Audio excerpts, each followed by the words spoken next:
obviously want to raise an issue in relation to the accommodation being provided for the Ukrainian people that are coming here, and say that the majority of that accommodation is up to standard, but there is a significant number of locations where the accommodation falls well short of a standard that we could be proud of.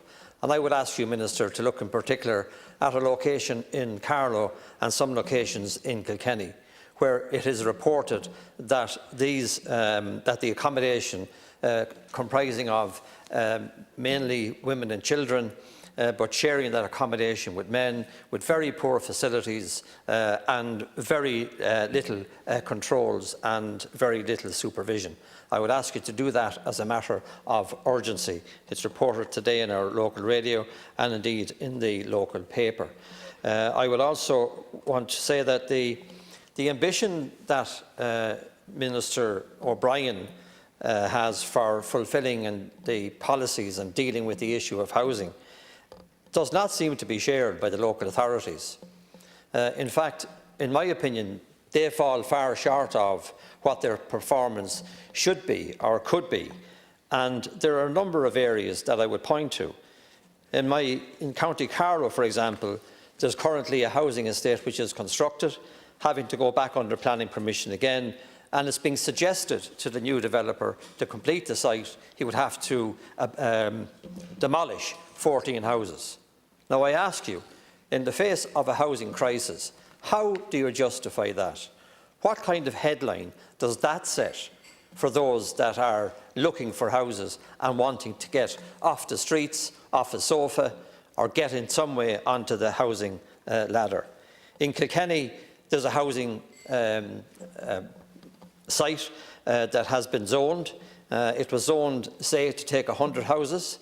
50 houses were complete with the infrastructure for the full total of 100. A road was completed and handed to Kilkenny County Council, and now they have dezoned that land, so the site cannot be completed. So those that are living on the half site that is completed and is occupied, they're now demanding that the part of the housing estate yet to be completed be given planning permission and to move ahead. They're just two examples of the disconnect between the Minister's ambition and the local authority in question. There are small changes that could be made. There was a successful social housing programme in years when we couldn't afford it. The councils took charge of it. The council built it. The council were responsible for procurement. But nowadays, you have to go to the council for everything. If you're transferring from one house to the other, you have to get permission. The council has to get permission to refurbish that house for the costs and so on.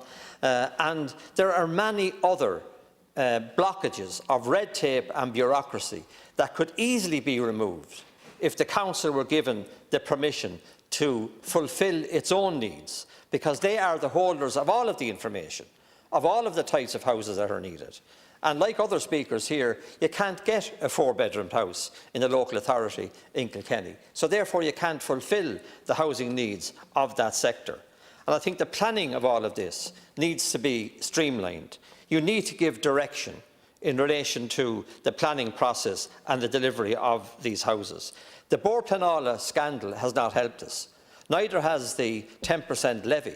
Neither has the fact that there are illegal quarries that we may well have to pay for as yet, because they're continuing to supply through their chain of delivery on the construction of houses and roads. That needs to be examined.